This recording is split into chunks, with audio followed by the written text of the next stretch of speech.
Si j'ai décidé d'intituler ce spectacle Entre plumes et lumière, c'est bien sûr pour les plumes de l'ange et la lumière divine, mais également pour les plumes d'oiseaux et la lumière naturelle du soleil.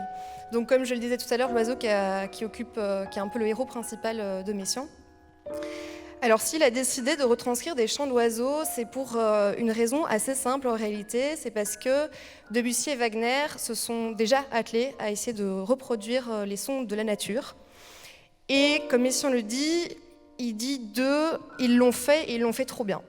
Donc du coup, il s'est dit, je vais pas le faire parce que j'ai plus rien à proposer, tout a déjà été super bien fait.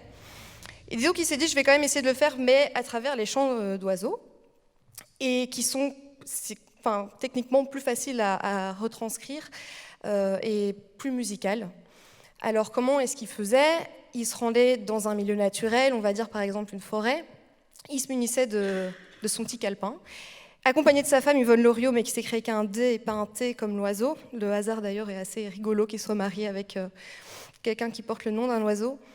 Et elle était munie d'un enregistreur, il prenait ce qu'il avait à prendre à ce moment-là, il rentrait chez lui, il faisait un mix de ces deux matières. D'une part, l'enregistrement pour rester quand même le plus fidèle possible au chant de l'oiseau, et d'une autre part, quand même ce qu'il avait noté sur le moment, parce qu'il l'avait ressenti comme ça, avec la magie naturelle du moment. Alors évidemment, c'est très dur de retranscrire quand même des chants d'oiseaux, parce qu'il y a des quarts de ton, il y a énormément d'improvisation. L'ambitus du piano n'est pas assez grand par rapport à l'ambitus de l'oiseau. Mais Messiaen se défend lui-même en disant je n'écris pas une chose qui est vraie, mais vraisemblable.